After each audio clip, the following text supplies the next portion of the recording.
Welcome to Taking the Tradition On. Um, it's a delight and a pleasure to be here as always, and welcome to you whenever, wherever you are in the world. We are in series 7, Archetypes Unlocked. So each month, I have a different guest, and who chooses an archetype that intrigues them, that inspires them, that has become a theme through their storytelling, and something that they want to spend an hour exploring, discussing, and having a little dig into. As ever, uh, I'd like to say thank you to my amazing patrons who helped make this happen. Um, and we will definitely have some stories tonight, but this is not a storytelling concert. It is a place for discussion and ideas and exploration. So there'll be lots of talking as well as storytelling. Um, so tonight, my guest is Csenge Zalka, an amazing Hungarian storyteller, the first modern day international storyteller roaming the world from Hungary. Although she is based in Hungary, she has performed all over. Um, gosh, the list of accolades and awards that she has is a bit too long to mention, really. So I am going to be putting her website at the end, and then you can just marvel at all the letters and awards and everything that she has, because I just want to get on and welcome the amazing Csenge Zalka onto the screen with me. Good evening. Welcome, Csenge. Thank you so much. Thank you. It's so great to be here. Whoop whoop. Well, there's lots of virtual hands and clapping and confetti going off to welcome you to the screen.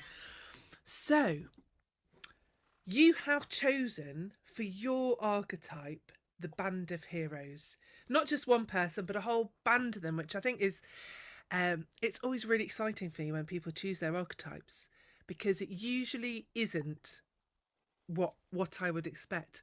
And I'm really intrigued um by your band of heroes. So why have you chosen this group that goes out into the world?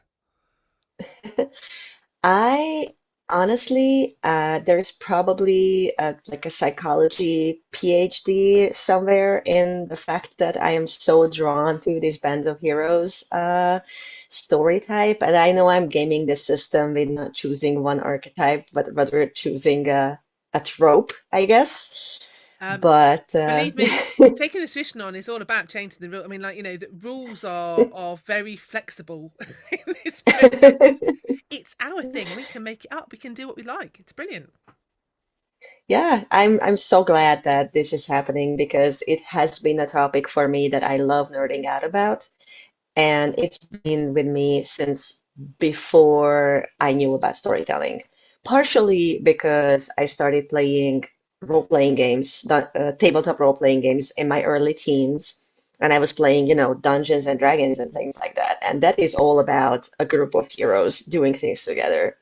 And I was always drawn to those kinds of stories of like teamwork and camaraderie and different personalities going on quests together and solving problems together. And then I came across the first big love of my storytelling career was the Fio McCool stories that I came across when I was still a teenager. And I read some of them in Hungarian translation, and then I started reading them in English.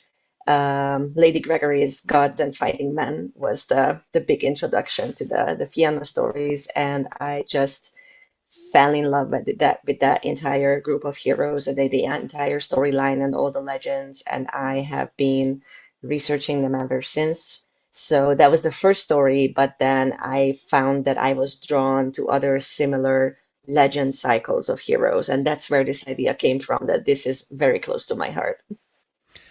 And it does. I mean, it runs through from the very, very earliest stories. It goes through folklore and mythology. It goes through lots and lots of religions. I mean, kind of there's Jesus with all of his disciples around him, and that again is a similar thing that keeps coming up. And I started writing a list. So I'm going to challenge everybody who is here live. I think you should put it in the chat now of just kind of those group of heroes that you follow.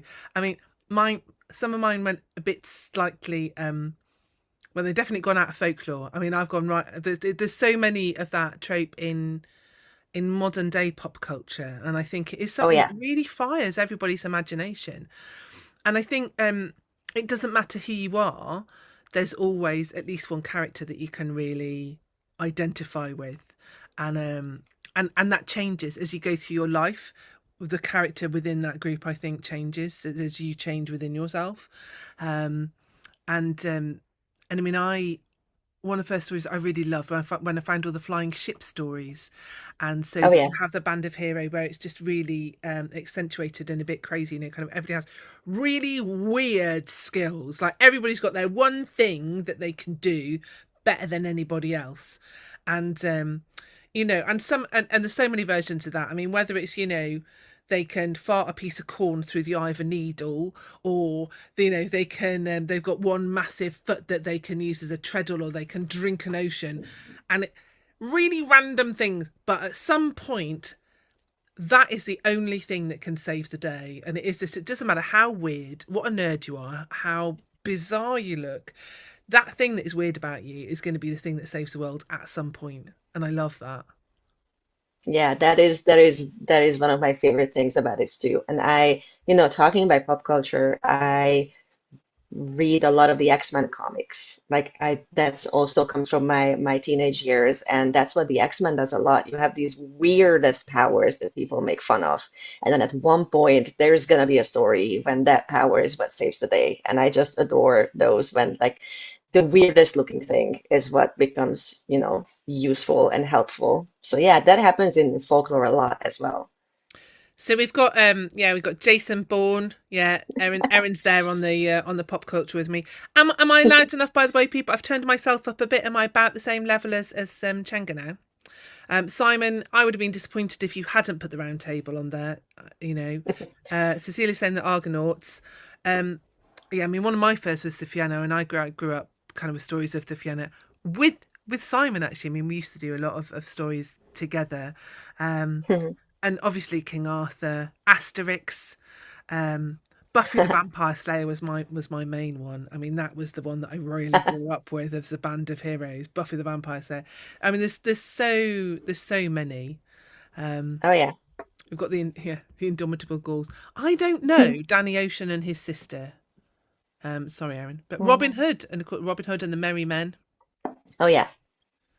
Um, Yeah, I mean there is a bit of a theme here that most of the Ocean's 11, most of these are bands of men. Oh They yeah. are basically bands of male heroes with the occasional Maid Marian flung in, or Guinevere for a little bit of eye candy, um, and for something for them to fight over. but um, Oh yeah, I have some notes about the role of women in these stories as well. So I have it in my notes to talk about uh, women. I I mean, also have my own list, but I'm waiting to see what all of you come up with. Erin saying Ocean's 8. Oh, well, and obviously, I think, Buffy the Vampire Slayer, obviously plenty of women in there. The Pevensey Brothers and Sisters and Narnia books. I mean, the more modern Oh versions, yeah, there are more women involved.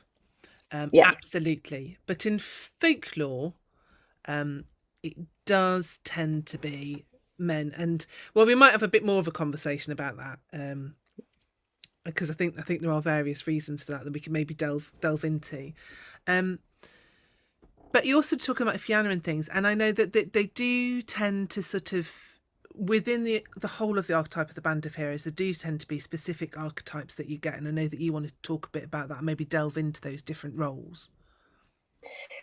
yeah. So there are different versions of this band of heroes story type, I guess, story trope. My favorites are the ones where all the characters get their own backstories, they get their own adventures. So it's not just a leader with a bunch of helpers that follow on his quest, but also everybody else gets to go off and have their own adventures as well. So Knights of the Round Table is a good example of that because you have all of the different stories that are like marginally connected to Camelot, but they all have their own personalities and their own stories. And then with the Fianna, it's the same thing. They get their own adventures and their own stories. Um, Other things that I had on my list, the Argonauts, definitely. And the Argonauts is a team up. So you have, Orpheus and Heracles and Atalanta and all of these other heroes coming from their own myths into this big superhero team up, and they go off on adventures. Robin Hood, the Robin Hood ballads have a lot of, feature a lot of different characters. So those are my favorites when it's not just one hero with sidekicks, but also a team up of fully fleshed out characters. Some others that I wanted to add to the list were the Jomsviking saga. It's a Viking saga cycle dealing with the Jomsvikings, Jomsvikings, I guess if you say that in English. That was an elite group of Viking warriors living in Jomsborg. So it was kind of like the Viking version of Camelot, I guess. And there is an entire saga about their adventures and their, pillaging and plundering and adventuring. But they are also a team of heroes. And then we will talk a little bit later about the Dietrich saga or the Dietrich cycle, which is the German version of the Round Table. The North heroes from the Caucasus, which will be interesting to talk about, but I think that goes back to the earliest form of this type of story trope. I had Robin Hood on my list. And then from far away east, I had the Water Margin, which is a Chinese epic, a Chinese classic novel and epic, um, which has 108 main characters. It is a band of heroes with 108 main characters, and I think six of them are women. But but they all have their own backstories. So there are other examples around the world, but these are the ones that I've kind of worked with and read. Um, and mostly they are all stories where you don't just have a leader, but the leader is definitely the central character if you're talking about archetypes. Um, I was looking at these different types of characters that you get in most of these cycles, and there are variations, but you usually get the leader, the like key character who's not necessarily a leader because they are the best at something. They are very often not the best warrior. Like King Arthur is definitely not the best fighter at the round table. And sometimes they are not, the strongest, but they are the most inspiring. And what I found very interesting is that most of these leader characters, looking at my own list, come from a break early in their life. So Fiomakul is raised by two foster mothers. His father dies before he's born, and his mother hides him away. King Arthur is raised hidden away from his true family. Jason is raised by Chiron, the centaur, because his father is exiled from his throne. King Dietrich is orphaned at 10 years old, and then he's raised to be a king. So most of, like Robin Hood, has to leave his home and go into exile. So most of these leader characters are not handed their leadership position. They come from a trauma, a loss of some sort, and then they build this entire cycle of heroes, this group of heroes builds up around them, which I found really interesting. And then the flip side of that is also that in many of these stories, at the end of the cycle, because most of these stories, end with how did this great band of heroes fall? How did they disappear? What happened to them? And then you have that trope for many of these that this legendary leader and his warriors are sleeping somewhere and they will wake up and come back when the time is right and when their help is needed. So they kind of go away, but they still exist in the hope that they would come back. Yeah. And you always have that pinnacle of the golden age, and then Yeah. there is something that starts that fall, the pebble that kind of, and I think quite often there's this sort of excitable puppy character that kind of really wants to be the leader, that really wants to do everything right, that really wants to be noticed and part of things, and kind of just doesn't quite cut it. And then there's either just that jealousy or a betrayal is the thing that undermines the whole thing, and you get one character that turns from their initial kind of like innocence, and it just sets the whole thing off. Yeah, yeah, you have those outlier characters. You either have like traitors, characters that kind of betray the rest of the band of heroes, and then you have comic relief characters, which is also fairly common. I mean, in the Robin Hood legends, there's a bunch of them because everybody's a little bit silly. But like Friar Tuck is a comic relief character in many of the ballads. Well, I The mean, just Norse little sagas, John, he's 7 foot tall, and just, yeah. they start making fun of him from the beginning, don't they? Yeah, absolutely. I mean, you could call Sir. Okay, so talking about Arthurian legends, Sir Kay is my favorite character in Arthurian legends, and he's kind of the grumpy older brother, jealous older brother, like the seneschal of Camelot. He keeps Camelot running though. Like he's the one that need like make sure that everybody's fed, which is not very glamorous. And I understand that he's grumpy because he has to take care of a bunch of very extravagant nights. But a lot of his stories like include jokes about his churlishness and grumpiness and the way he treats others.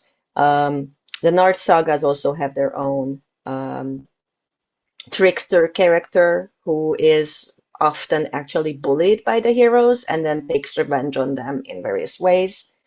So most of these legend cycles, yes, have those characters that are kind of outliers and either go bad and betray the others, or turn against them, or they are just a comic relief for the others. So yeah, but then you also have best friends. That's another archetype that you have in these bands. Like you have the leader, but then you have like the most loyal, the closest friend, the one like Robin has Little John, and then King Arthur kind of has Sir Gawain very often, I think, is like posited as the most loyal knight that he has. But then he has the oldest, from the Mabinogion. You have Kay and Bedivere are already there at the earliest times of King Arthur's stories. So yeah, you have different character types in these stories. You have the mentor. So the mentor to me is a very interesting archetype in these war bands. The leader usually have somebody who teaches them early on and mentors them early on. And Arthur has Merlin. Um, and then Jason from the Argonauts has Chiron, who teaches most of the Greek heroes at his school. King Dietrich has Hildebrand, who is an old swordsman who teaches him and raises him. And then the North heroes actually have a woman, Satanae, who is the mother of all the heroes, and she gives advice to them throughout their adventures. Well, and so So does another, not Fionn himself, but Cuchulainn has there is the warrior maiden, the battle maiden, um, yeah, Scothach, and obviously, like you said, Fionn has two foster mothers, so the women are there. yeah, And actually, there's lots of warrior maidens in that, but their stories seem to have been lost. And whether I think there probably was more women in those stories originally, and oh those seem yeah, to be in the stories that just haven't been retold. yeah. Um, Actually, if we're talking about that, it is known that there used to be an Amazon epic in ancient Greece, but it didn't survive. The text didn't survive, but we have references to an epic about the Amazons that sadly doesn't exist anymore. I actually looked into warrior bands with female characters because last year I did my blog series on epics about women. And I was really hoping to find something like this for that blog series and find a woman warrior band. The one that I found is Gulaim and the 40 Maidens, which is an all women warrior band from the Karakalpak tradition in Central Asia, but it was never translated to English. There is a short version of it, like a 50-page version of it, translated into English, but that's not the whole epic. So I have been contacting publishers in other countries trying to figure out who has the resources to find somebody who translates the original Turkic language and can translate the Epic of Gulaim because I would love to read it. we would love to hear you tell it as well, I think. Yeah, so yeah, women show up sporadically to a better or smaller extent in most of these, and they take on different roles. But having a full cycle of women heroes would be a whole other thing. It would, but they do regularly turn up on the mentorship side. Um, Yes. and interestingly, because I suppose when you think about a warband, the champion warrior is kind of one of the most famous tropes within that, but it's usually the most boring as well. Um, Yeah. you, they are Yeah, just I the never liked the single heroes as much as I like the teamwork yeah. No, stories. I much prefer the team all around them. I mean, I may be alone Yeah. on this, but I do think Lancelot's a bit wet, and you know, um, yeah. There's quite often just that sword that he's the one that you send in, and you know he's going to win the battle, but he's not the one with the sense of humour. Because he spent all of his time training. He doesn't really. He can't drink because he's like the super athlete, and he just, yeah, doesn't do anything else. Yeah. And also you have the women showing up on the love story side. So whenever there is a romance or like a marriage story within these legend cycles, then you have female characters as well. Yeah. And sometimes it works out and sometimes it doesn't. And they're quite often magical women as well that do have sort of superpowers and Yeah, really interesting stories. They're interesting women. yeah. But we've been talking, which has been great. But we're hearing about all of these, and I do not know the Nart stories at all, and I also don't know King Dietrich cycle, and I'm really fascinated and really excited to hear more about those. So I don't know. Do you want, I was wondering about you maybe starting with the Nart story because that's sort of the oldest. One of the older stories that we're talking about, but it's up to you. But do you want to tell us a bit of a story? Okay, all right. So here's my favorite Nord story, and this is kind of a standalone legend. I didn't want to go into the whole, like several generations of Nord heroes, so I just have one of their little adventures that I really love to tell. So here it goes. Once upon a time, the great famous Nord heroes in the Caucasian mountains went adventuring. That's what they did very often. They sat on their horses and they picked up all of their hunting gear and then they just went out into the wilderness seeking adventure. And this time they ventured far away. They ventured into a great big gorge among the mountains, and suddenly a storm came over them. There were dark clouds in the sky. It started to rain and hail, and the heroes looked around for shelter. And they could barely see anything in the sudden darkness of the storm, but they kind of felt around with their spears, and they finally came across the opening of a cave. And they were a little bit surprised because they were in the middle of a gorge between mountains, but yet there was somehow a cave in front of them. But beggars cannot be choosers, so the North heroes filed into this cave and they were out of the rain and they were out of the cold. They made a tiny little campfire and they huddled around it and they waited for the storm to be over. And the next morning, when the sky cleared up, the heroes got back on their horses and they left the cave and they continued their journey, except when they looked behind them, they looked back, they realized that there was a reason why this cave in the middle of a gorge was so strange. It wasn't a cave at all. It was a great big skull, half sunk into the ground. It was larger than any skull they had ever seen, and they knew that it could only belong to a giant long dead. And they looked around and they started digging around a little bit. They were curious people, these not heroes, and they often came across big bones in those mountains, but they've never seen so many of them. So they improvised an excavation. They dug up a bunch of bones. They unearthed the great big skull and a bunch of other bones. And since they were hunting people, they recognized them and they could sort them and they could assemble them. So they ended up with the skeleton of a giant laid out in front of them, nice and anatomically correctly, in the correct order. And then they also assembled the bones of a great, humongous boar and the bones of a great big hunting dog. And once they had these three creatures separated, they looked at the skeletons and they got really curious. They wanted to know what happened here. Who was this great big giant? So they decided to bring the giant back to life. Because there was one of the many magical abilities of the North heroes was that if they prayed for something truly and honestly and with belief, they could make their wishes, their prayers come true. So Soslan, who was the greatest hero among the Narts, even though he had a limp because his knees were weak. And that's another story how his knees became his weak point. You know, many famous heroes have their weak spots, and his weak spot was his knees. But still, he was the best warrior among all. So he stood at the head of the giant skeleton and he began to pray. God of the North, please listen to my words. Please bring this giant back to life so we can talk to him. But you see, the Nords were also very practical people. And Soslan realized halfway through the prayer that bringing a giant back to life might be a bit risky. So, you know, this was way before Jurassic Park, but he knew that there were risks involved with this. So he decided to add to his prayer and he said, but please make sure that he doesn't have legs and that he's blind. And his prayer came true. And soon the skeleton assembled itself, and there was muscle creeping over the bones, and there was skin covering the muscle. And then the giant took a deep breath and he sat up. But he couldn't stand because he had no legs and he was blind. So he blindly groped around. How am I back to life?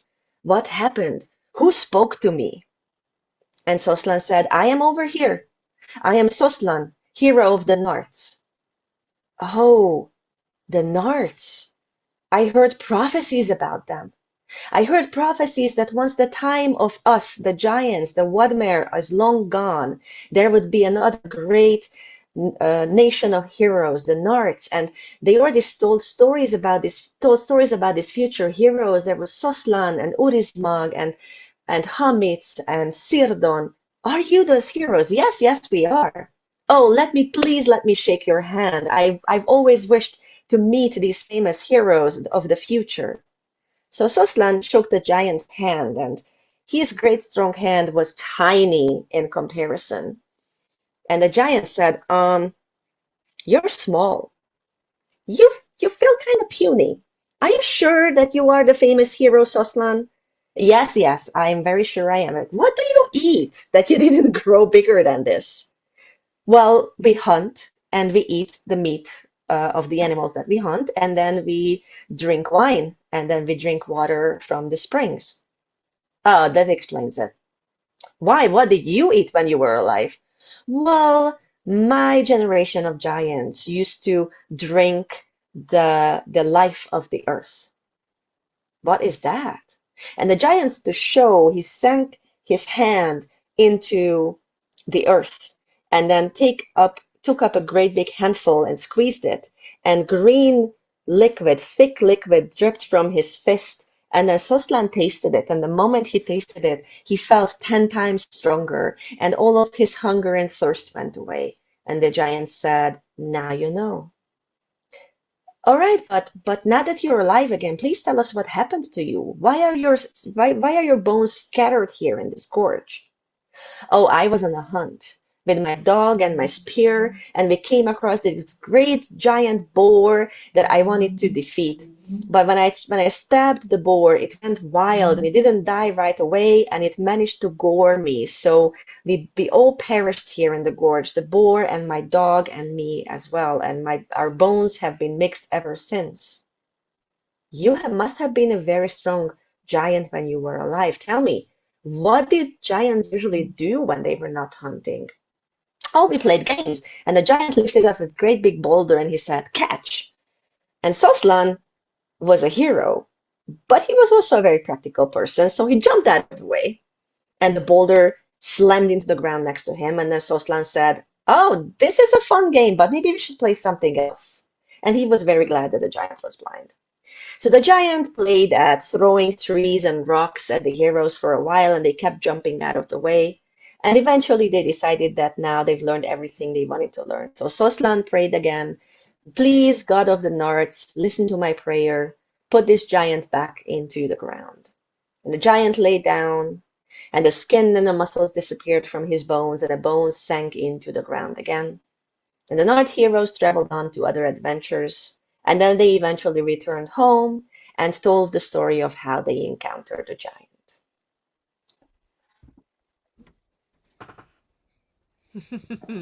Thank you. Oh, fantastic! Thank you. Well, I've heard my first Nart story, and and I don't feel quite as ignorant because there are people on the chat that certainly don't. It's a cycle that is unfamiliar to them. So they're from the North Caucasus. They are, yes, from the Caucasus. There are multiple nationalities, multiple ethnicities that have legends about the North. So, you have Arthurian legends from France and even Italy, and then, the same way the North sagas travel around that area. The core seems to be the Ossetians, which is an Indo-Iranian ethnicity that lives in the mountains there. So the Ossetian North saga seem to be the core, but it's contested by everybody else, obviously. And they are closely related. Their culture is closely related to the Scythians and the Sarmatians of ancient times. So it's a nomadic culture. It's a warrior culture, and actually, there was a theory a couple of decades ago that they were the origin of the Arthurian legends. Somebody wrote a book called From Scythia to Camelot, and it was very famous for a while. And they even made a movie. They made a King Arthur movie where King Arthur was a soldier in Roman times. If anybody remembers that, Keira Knightley in a tiny bikini being a Pictish woman, like that movie, that was the King Arthur movie. Clive Owen was King Arthur, I think. So they made a movie based on the idea that the Arthurian heroes were actually these Scythian knights that traveled within the Roman Empire. But um, it's very like there's little evidence to any of that. There are similarities between the Norse sagas and the King Arthur stories, but they are tropes that show up in other legend cycles as well. My favorite thing, though, is that the Nords have the same really weird adventure story that also happens to the Fianna in Ireland. Well, when you Um, were saying and that, I've I was never seen that thinking, story anywhere else. yeah, they sound much more like the Fianna to me than They the do? the It Arthurian. does. That sort of cyclical nature of time, so that they're kind of this Yeah. set point in time, but the stories are told before they come and after they come, and and also that thing of the Fianna where they're the great heroes, but there's lots of stories where they are made to look small and where they feel Yeah. small, and then you find out, afterwards. I mean, like, I don't know which story you're going to tell. I don't want to.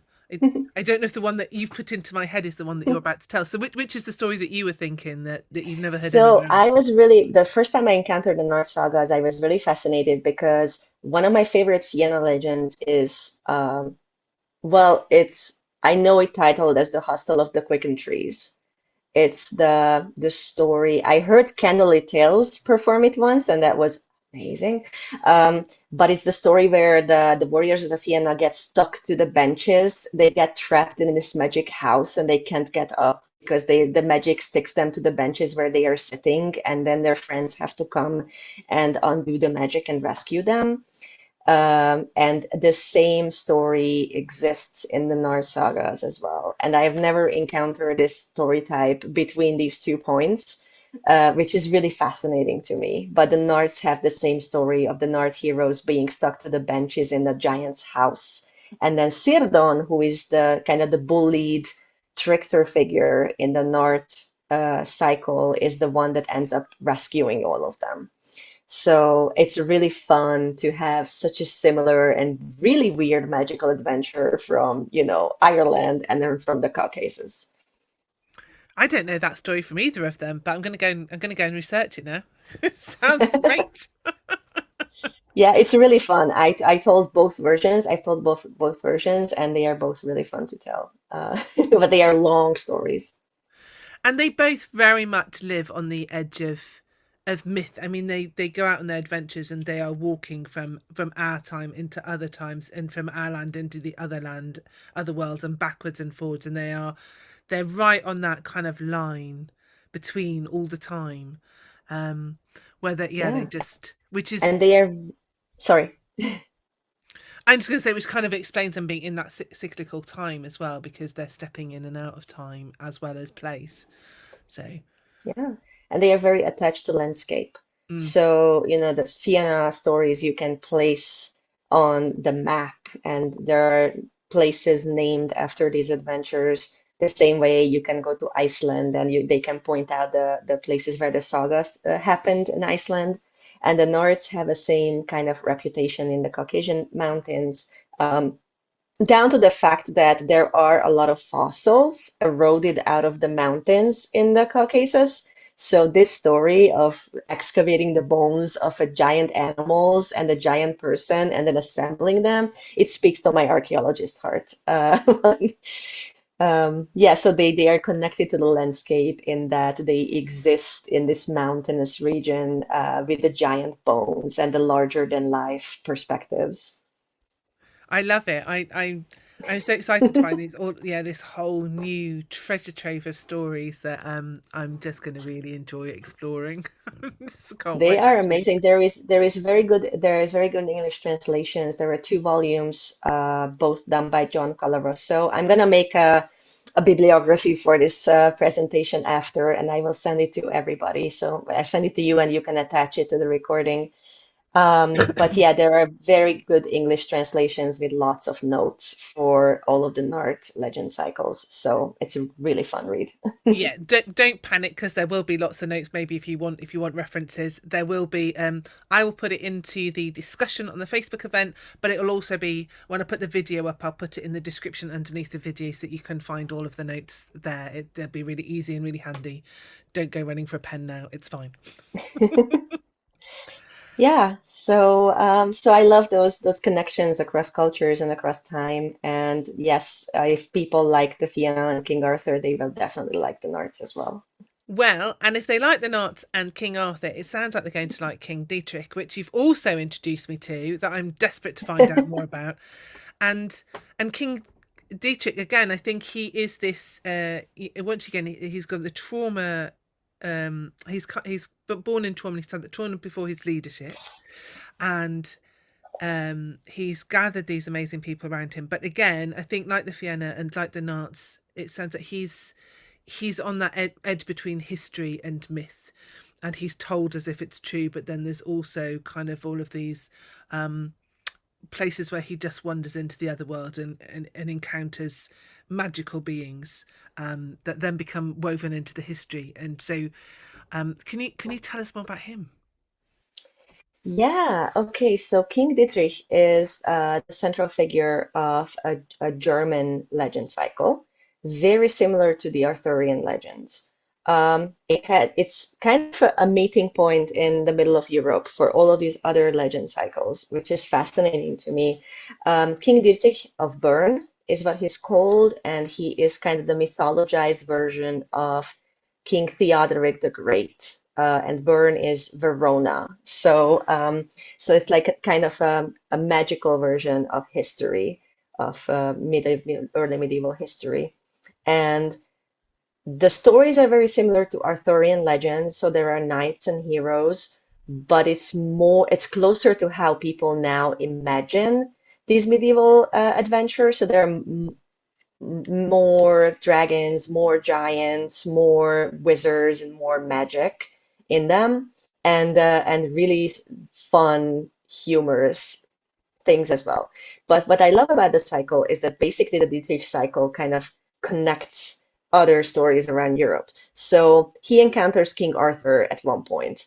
He's friends with King Arthur. He also has Egil the Archer serving in his court, which is a Norse, a Scandinavian led Wayland the Smith and Egil the Archer, which is the earliest versions of William Tell and the Wayland Smith story cycle. And then he's also connected to Attila the Hun in a strange way. So he has these connections to other legends around Europe, which is really fun to see. And for example, the Dietrich cycle has a version of the story of Tristan and Isolde, which is one of my favorite bits. So I'm going to nerd out here. So the Dietrich legend version of that story is that King Dietrich has a knight, Herbert, who is the brother of Tristan.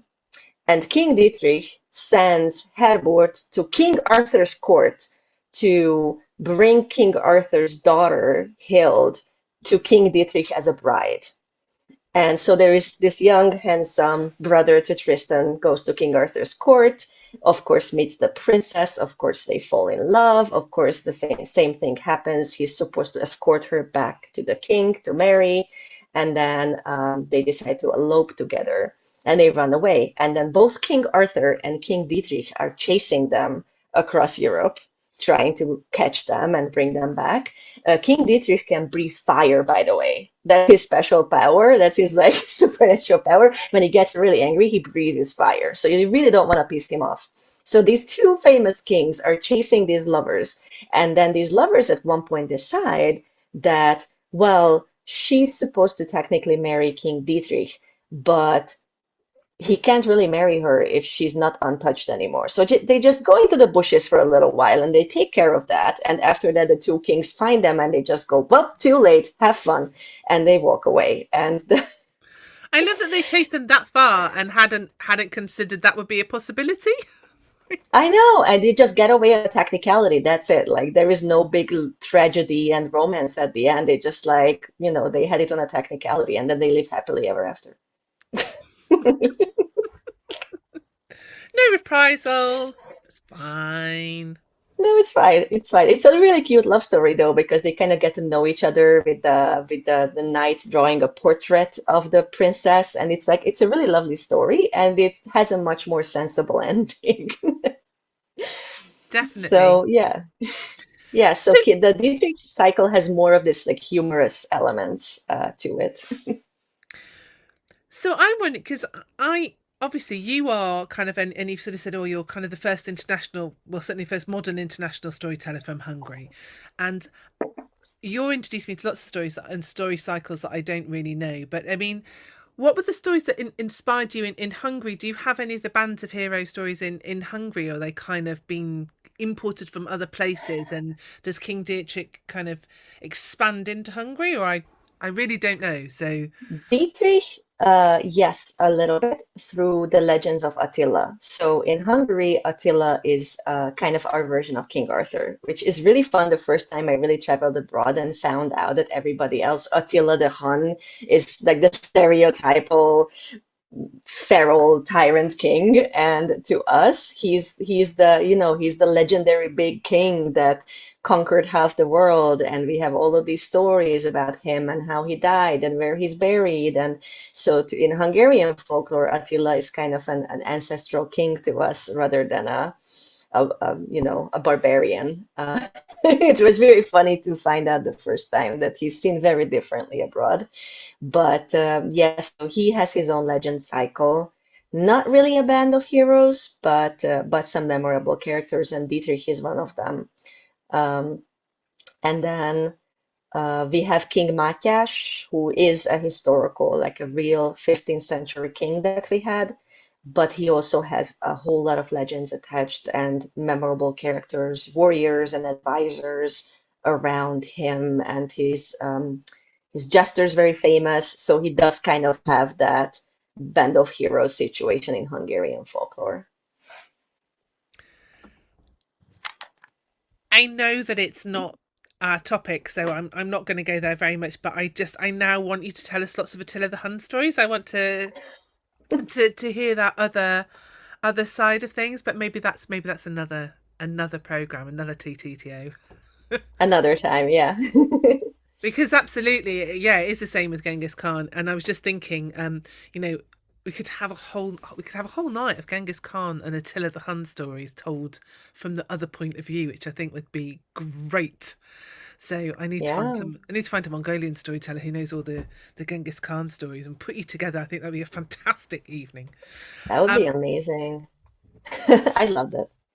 I think, yeah, it'd be fab. Well, I know that you have there was possibly another story that you were thinking about telling us, and I always have loads of questions, but I did promise people that we would have a Q&A at the end. So we normally have a Q&A. So and I will hog all the questions given half a chance. So this is your chance, everybody. If you have questions that you are wanting to ask and things that you want to discuss or comment on with Csenge, now is your time to type fast to get your questions in before I just take over the rest of the time. I do try and keep an eye and let people have a little chance to ask questions. Not much. And uh Leventa, I'm not even going to attempt to say that. Chengi, you may have to help me here. Oh yeah, Fehér. It is our version of, it's called Son of the White Horse. It also was turned into a really psychedelic animated movie in the 80s. I highly recommend watching it. But it's our version of the ATU 301 folktale type, the folktale type of the hero that descends into the underworld and then rescues three maidens and then comes back. And in various cultures, it's the son of a bear, a son of a horse, a son of some kind of a magical animal. So it's a very international folktale type. Son of the White Mare is our version of that, and he has these other strong brothers, other strong warriors that he befriends, but they usually betray him at the end of the folktale. Okay, so yeah, so he does sound like it's another band, a sad band of heroes tale, and I'm sure a tale rather than a cycle, perhaps. Yeah. Okay, so Um, I see questions in the chat. yeah, so Um, Erin's saying, Cheng, have you found any bands of heroes in northern Italy, Trentino near the Dolomites? Oh yeah, that's yeah, we've talked about this. It's they are a part of the Dietrich cycle. So in the Dolomites, a huge part of the Dietrich cycle takes place. It's called King Lawrence Rose Garden. It is one of my favorite parts of this legend cycle. It is about a dwarf king who rules under the mountains. It's very Lord of the Rings. Rules under the mountains and has this magical rose garden in the mountains. And then he allegedly kidnaps a human princess. So King Dietrich and the princess's family and Dietrich's knights go to take her back and to take revenge on the dwarf king. And Dietrich ends up fighting the dwarf king and ruining the rose garden. And there is this international conflict between humans and dwarves. And then they visit King Lawrence's underground kingdom full of gemstones and mines and everything. And they find out that the princess actually willingly went with the dwarf king and she wasn't kidnapped. And then they have to figure out the diplomacy between humans and dwarves because now everybody wants to take revenge on each other and nobody knows who started it anymore. But it's a huge, long story, and it's really fun and really beautiful, visually beautiful. But it's attached to the Dolomites, and there is actually a part of the mountains that's called the Rose Garden. So yeah, so this part of the Dietrich cycle, and I see Simon asking when Yeah, about it was written. there are other questions, but I just want to say, please tell that story more because that story just sounds like the perfect story for our time. Actually, I think just telling Oh yeah. more stories that kind of have those wars in them, and it's not glorified, but actually the whole point of it is kind of the oops, like now we have to do some diplomacy, now we have to talk to each other, how do we sort out when we don't know who is right or wrong. I think we need to tell those stories right now. I mean, I Oh yes, yeah. that's another one. Actually, You're giving me a lot of homework. actually, the I have a full hour show of the Rose Garden because when I was in the US, I had my storytelling mentor, Catherine Fairley. We had a mentorship grant from NSN, from the National Storytelling Network. So I worked with her on telling epics, and one of the stories that I worked on with her was the Rose Garden. So I ended up developing a full hour show of King Lawrence Rose Garden, and I don't have a lot of chances to perform it, but I love doing it. Well, when you do it online, we can share. You do it online, and yeah, we'd love to hear it. That'd be fantastic. Right. So, but there are lots of other questions. So Simon's saying, whenabouts was the Dietrich cycle written? I'm interested in when all the typical story elements come in, dragons, etc. Not too many in early Arthur stories, but lots later on, for example. Well, etc. Yes, so these are the German sources are all medieval, so 12th to 14th centuries, but there are also at least two Scandinavian Dietrich sagas, and it's not sure whether they were written by a Scandinavian author based on stories that they heard, or if they were a German author who lived in Scandinavia. So there are debates about them, but the Tidrek saga is kind of a Scandinavianized, they say that, version of the Dietrich cycle. So it went all the way up to Scandinavia, but also in the Middle Ages. So it's part of their saga literature. So it's 12th, 11th to 14th, 15th centuries, is the time that it spans. But it does have a lot more dragon stories and giant stories and wizards. And there's a lot more fairy tale magical than the Arthurian legends tend to be. Um, Erin just said that she thinks you told the Rose Garden at Northlands and she loved it. I oh think yeah, yeah, I I think you should do did. it I did online. that. I think you should do an online concert. I did Um, it at Northlands, that's right. Leventa is saying, in the bands of hero stories, which role or archetype is your favourite? I really have a soft spot for the mentors for some reason. I think it's just a cool role to have. Actually, there is a cycle I haven't mentioned yet, and it's the legend cycle of Charlemagne. So again, a historical person, and the legends span, Ogier the Dane, so like Denmark, France, and all the way down to Italy. You have Orlando Furioso, if anyone's ever read. It's an Italian Baroque epic, so it's a written epic. Did it once for Epic Day with Catherine Fairley, and it was amazing. Um, and that one is also a band of heroes centered on Orlando, who is Roland, if you have the Song of Roland from medieval times, and then Charlemagne as the king, and then all these other fighters around them. But Charlemagne's wise mentor is a bishop called Turpin, and he is both a warrior and a man of religion and a very, very clever person who manages to save the king from doing stupid things all the time. So I like these mentor characters a lot because they kind of have a special place in these legend cycles. I love Hildebrand, who raises Dietrich. There is actually a story that I can't tell because it's too long, where Hildebrand at like age 18, Dietrich at age 18 decides that he's a king now, he's an adult, and he can do this alone. Thank you very much. Goes off to fight the giant and gets captured. And then his teacher has to go and rescue him. So Hildebrand, who is 100 years old but still can defeat 100 men with his sword, goes after the young one and rescues him, which I think is a With really much lovely sighing story. and rolling of eyes. Yeah, of course. Yeah, you can do it alone. Sure. Okay, right. Yes. So I like the mentor characters the best. I love that, yeah, kind of like digging out the 100 league boots that have been used as flower pots and kind of shaking out the soil and sticking them. Yeah, okay, Flipping let's do this one youngsters. more time. Oh, Yeah. that sounds great. Yeah.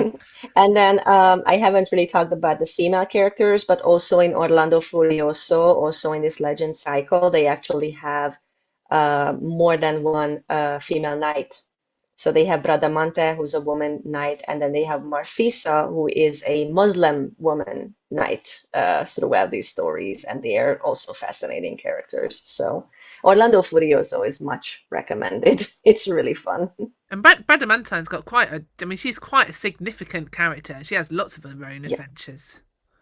Yes, yes, yes, yes, she is. Marfisa does too. And then Orlando just loses his. That's my favorite part of the Charlemagne cycle is when Orlando literally loses his mind from love, and his best friend goes questing, trying to find his brains, and travels all the way to the moon on a flying hippogriff because the moon has all of the things that have ever been lost in the world, and he goes up to the moon to find Orlando's mind. Uh, Any luck? yeah, he finds it in a little bottle and brings it back. It's really so yeah, that's my favorite part of that cycle. Excuse me. I love that. And just, yeah, that whole idea of the land of lost things and all the things that you do find there. And just, Yeah, what, the just, description of that whole thing is just amazing. I well, mean, it is just a written epic, so it's a lot more detailed. I mean, just the little bit that you've said, the kind of imagery that instantly springs to mind about that is just amazing and fabulous. Um, we are very, very nearly out of time. Jane saying thank you for such a delightful discussion, and her head is full. And Emma's going, yeah, Csenge, you're a brain breaker, apparently. Just so much information. It's like, I like to info dump about things that I am excited about. well, and but just so fantastic to have such knowledge and enthusiasm combined. And I'm supposed to be doing work this weekend. I'm just going to have my head in books and Google this week now. I just yeah, I have I so will much that I send a want to reading look list. into. That makes it easier. Yes, so we will definitely put up the reading list. Um, and I'm just yeah, and I'm interested to know about other people's favorite cycles, and it's so exciting. It's like kind of I've spent 30 years researching stories and reading, and there's still so many stories that I just don't know, and so many things that are out there to be discovered. You know, this whole world of imagination, and it just highlights what how everybody needs stories, because there's just layers and layers of hundreds of years worth of human stories and need and mythology. Um, yeah, Kathy's saying she's hungry for more. I think lots of people are getting their nerdy research hats on. I'm So, happy to help. I'm happy to well, I share think you all the might be information. getting requests and comments. And uh, Leventa's saying, "Oh, I found this event by accident only today, and it's one of the best things that's happened with them this year." Well, Aw, amazing. Come thank back, you. Leventa. I mean, all my guests are very, very different. Um, the hopefully you've all found the Facebook event. I know not everybody likes Facebook, and that's fair enough. But there is placed. You know, you can. I will get this up on YouTube as quickly as I can. It always takes a couple of days because it's just slow to upload things to YouTube sometimes, even if I'm fast. Um, well, we did sort of mention the Ulster cycle. Just to say, but yes, the Ulster cycle is amazing. I go back and forth on that. Like for a long time, when I read versions of the Ulster Cycle, it was just Cuchulainn. And then when I read the actual full Cataract of Cooley, then I realized that there are other heroes in there who are very significant, but it was never really presented as a band of heroes in adaptations of the cycle. So I had to read the the epic to realize that there were other characters in there. Well, I Yeah. mean, yeah, and I mean Finn's wife. I mean, Una is just hilarious. She's fantastic. You know, I mean, talking about strong women, you would have to have a strong woman to deal with Finn, wouldn't you? You know, kind of. So, and this is we kept saying that we were going to come back to this, and we sort of skirted around it because we were trying to get other things in, and we never had a proper discussion about women we were going to. And I think that they always really have. I mean, there's shadows where more women would have been. I mean, you can kind of see the holes in the story. So we've got some of those strong women that are kept, that are those stories of amazing warrior women and women in the bands of heroes. And you can see the shapes where there would have been stories that in certain bits of history, those stories haven't been passed on. And I think particularly when stories are written down, then it's one person who's writing down a culture's stories, and it's usually a male person that's writing those down within a very specific cultural moment, and that's when just like Yeah. kind of people's mythologies just get wrecked because one person decide what goes in and what doesn't, and from their own point of morality and who the Yeah, main. I actually did miss another one that I wanted to mention, and it's also not very well known, and I read it a while ago. It's the Romance of Antar, which is an Arabic epic. It's long, it's several thousand pages long. It hasn't ever been fully translated, but there are some English translations, and he does gather a team of heroes around himself as he goes through his adventures. And the same way, the longest Arabic epic that features a female protagonist is the tale of Princess Fatima, and she also ends up adventuring with her son and then other related warriors and friends. But that also only has a little bit, it has a 200-page translation, which is very short compared to how long the actual Arabic version is. So these stories also need more translations so we can all read them. Let's keep lobbying. Yes, Yeah, we need I keep translators. doing it on my blog. I did this series about women's epics last year. I did a series of epics A to Z a couple of years ago, and I keep repeating myself like, please, somebody, if you need a PhD project for a translation, please translate some of these stories. Well, I think that we are out of time for now, but I'm glad that you've talked about your blog. So, because you do have a blog, Jenga, which I do. touches on many things that we've talked about tonight, and will really extend our conversation because an hour is never long enough. So you are going to do a bibliography for us, but also a link to your Yeah. blog. That will be in the discussion on the Facebook event. It will be in the description that is with the video, and Chenga's just stuck it up in the chat now, so you can click on it and go to it right now and spend the rest of Yeah, your and I will day. probably put the list up on my blog too, just that people can refer back to it if they need it. So, Yeah, so there are lots of places that you can find it that aren't Facebook as well. But we do encourage you, because obviously we've started the conversation, but it's quite nice to have other people as part of that conversation. So do make comments on the YouTube, do make comments on the Facebook discussion, do ask questions, and we can all answer them, not just us, but kind of have a general chat about it. So thank you so much, everybody, for coming to listen and for being part of it and for making comments on the chat. For those of you who are joining us at some point in the future and coming into this conversation, then you can join in the conversation that has started online, underneath the video and in the Facebook group. But for now, if you've enjoyed tonight, please do go and find Chenga's blog and also her website. Please do subscribe to the YouTube channel because it makes it a lot easier for other people to find. So if you're happy to click the subscribe, that would be much appreciated. And there is 7 series worth of conversations on the Taking the Tradition on YouTube site. So go and lose yourself in a rabbit hole there as well. Thank you again to my amazing patrons who help make this happen, and you can join as a free patron if you want to pay some money every week. That's very much appreciated, but you can join as a free patron and then you get the alerts and you'll get the links and reminders that this is happening.